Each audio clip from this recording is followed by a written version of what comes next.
বিজেপিত যোগদান প্ৰাক্তন IPS আনন্দ মিশ্ৰৰ গোটেই জীৱন বিজেপিৰ হৈ কাম কৰাৰ পণ ললে আনন্দ মিশ্ৰই বিহাৰৰ বক্সাৰ বিধানসভা সমষ্টিৰ পৰা নিৰ্বাচন খেলাৰ সম্ভাৱনা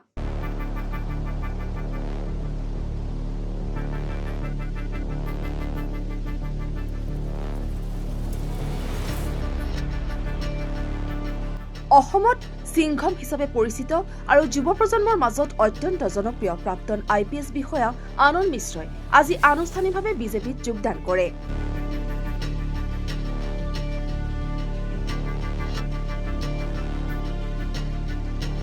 তেওঁৰ এই যোগদানৰ লগে লগে গৃহ ৰাজ্য বিহাৰৰ বক্সাৰ সমষ্টিৰ পৰা আগন্তুক নিৰ্বাচনত প্ৰতিদ্বন্দ্বিতা কৰাৰ সম্ভাৱনাও প্ৰবল হৈ পৰিছে।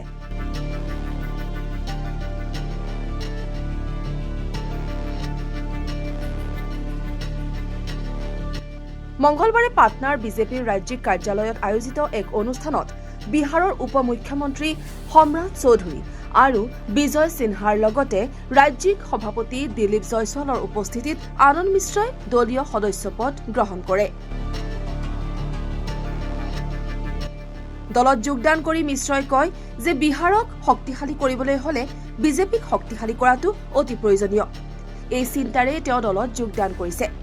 তেওঁ লগতে স্পষ্ট কৰি দিয়ে যে তেওঁ নিৰ্বাচনী টিকটৰ বাবে প্ৰতিদ্বন্দ্বিতা কৰা নাই আৰু গোটেই জীৱন বিজেপিৰ হৈ কাম কৰি যাব। উল্লেখ্য যে অসমৰ নগাঁও আৰু লখিমপুৰ জিলাৰ আৰক্ষী অধীক্ষক হিচাপে কাৰ্যনিৰ্বাহ কৰাৰ সময়ত আনন্দ মিশ্ৰই ড্ৰাগছ আৰু অপৰাধ জগতৰ বিৰুদ্ধে গ্ৰহণ কৰা সাহসী আৰু কঠোৰ ভূমিকাৰ বাবে সমগ্ৰ ৰাজ্যতে সিংঘম হিচাপে পৰিচিত হৈ পৰিছিল।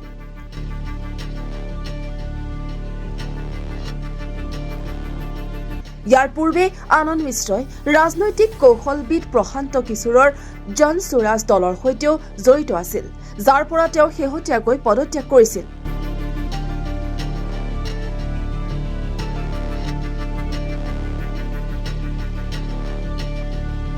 আনন্দ মিশ্ৰৰ এই নতুন ৰাজনৈতিক যাত্ৰাই এতিয়া ৰাষ্ট্ৰীয় ৰাজনীতিত কি প্ৰভাৱ পেলায় সেয়া সময়তহে হ'ব লক্ষণীয়।